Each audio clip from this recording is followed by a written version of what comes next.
পূর্ণস kitchen থেকে আমি আজকে আপনাদের কাছে নিয়ে হাজির হয়েছি সম্পূর্ণ ভেজ সবজি রেসিপি। এতে আমার লাগছে একটা টমেটো কুচে নিয়েছি, 1 চামচ গুঁড়ো লঙ্কা, 1/2 চামচ হলুদ গুঁড়ো নিয়েছি, 1/2 চামচ চিনি নিয়েছি, আর আদা, কাঁচা লঙ্কা, পোস্ত আর কাজু বাটা নিয়েছি। আমি এই সবজিগুলোকে আমি সাদা তেল ব্যবহার করেছি। এতে আমি সবজিগুলোকে খুব ভালো করে সাদা তেল দিয়ে ভালো করে একটু ভেজে নিচ্ছি। আমার ভালোভাবে ভাজা হয়ে গেছে। এবার আমি এটাকে ঢেলে নিচ্ছি। আমি সবজিগুলো ঢেলে নিয়েছি। এবার ওই কড়াতেই অল্প একটু তেল দিয়েছি, আর ফোড়নের জন্য একটু জিরে দিয়েছি, আর একটা এতে কাঁচা লঙ্কা দিচ্ছি ভেঙে। দিয়ে জিরেটা একটু ভালো করে ভাজা হলে আমি টমেটো কুচিটা তুলে দেবো। ফোড়নটা ভাজা হয়ে গেছে। এবার এতে আমি টমেটো কুচিটা দিয়ে দিলাম।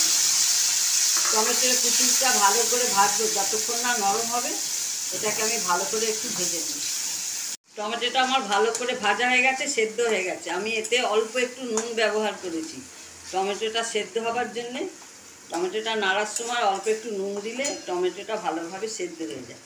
এবার আমি লঙ্কা হলুদটা একটু জল দিয়ে ভিজিয়ে রেখেছিলাম, এবার সেইটা দিয়ে দিচ্ছি। ভালোভাবে কষা হয়ে গেছে।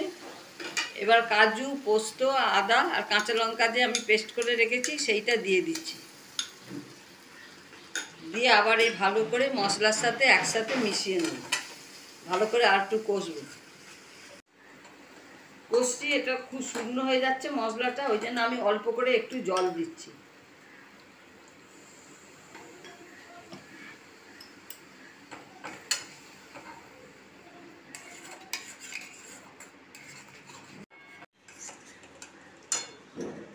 আমি এটা কষার মাঝখানে আমি একটু স্বাদ মতন চিনি দিচ্ছি। এটা যেহেতু নিরামিষ তরকারি, সেই জন্য এতে একটুখানি মিষ্টি মিষ্টি ভাব থাকবে।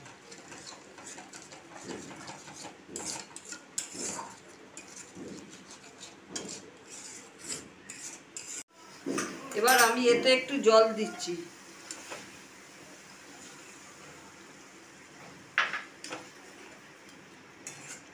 মশলাটা ফুটে উঠলে আমি এতে আনাজগুলো দিয়ে দেব। আমার মশলা থেকে তেল ছেড়ে গেছে। এবার এতে আমি যে আনাজগুলো ভেজে রেখেছি সেইগুলো দিয়ে দেব।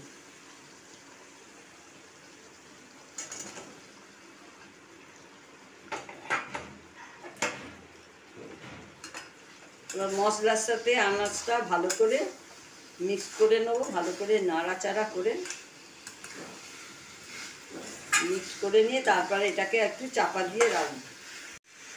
একটু ভালো করে নাড়াচাড়া করে নেবো, নিয়ে অল্প করে একটু জল দেবো, দিয়ে এটাকে চাপা দিয়ে রাখবো। সেদ্ধ হলে তারপরে এটাকে ঢাকনা খুলে আমি আবার একবার ভালো করে নেড়ে নেব।